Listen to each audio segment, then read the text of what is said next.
Have you ever seen what Homer looks like in the womb? He's swimming freely in the amniotic fluid. Suddenly, the amniotic fluid starts to leak. Ah! Let go! I'm all naked and wet! It turns out it was all just a dream Homer had. Marge urges Homer to go to church, but Homer refuses to get out of bed, saying it's too cold outside. Marge forces Homer to get dressed quickly and go to church, but Homer's pants zipper suddenly breaks. Forget it, I'm not going. Marge had no choice but to drive the kids to church by herself.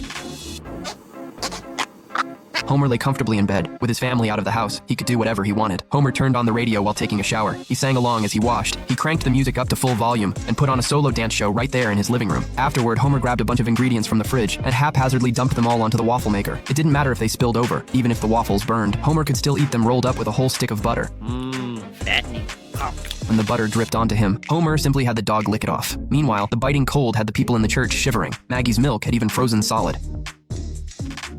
After the service, people were ready to leave, but found the only exit frozen shut, while everyone was anxious. Homer was at home enjoying his undisturbed bliss. Willem used a high-temperature gas torch to melt the ice, and finally opened the door. Everyone was saved. They rushed out of the church in a hurry. Meanwhile, Homer won a cash prize on a TV game show, and even found a penny under the couch. Could this be the best day of my life?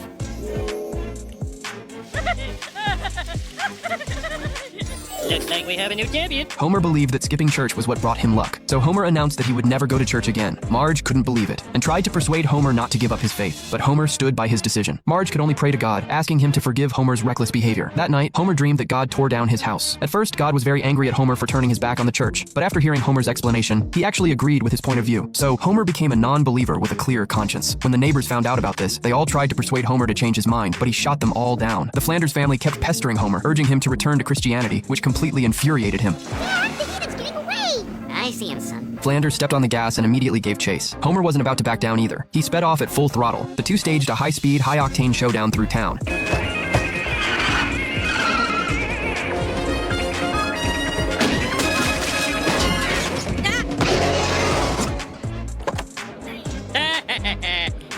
Where are we going? Garbage Island.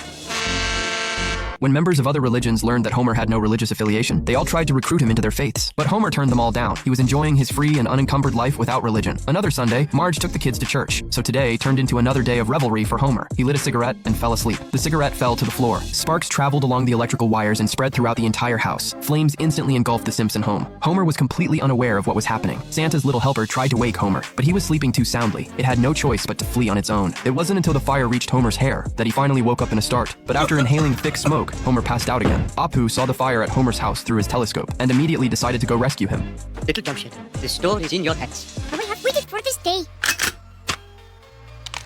The Springfield Volunteer Fire Department rushed to the Simpsons' house. Flanders found Homer unconscious in the flames.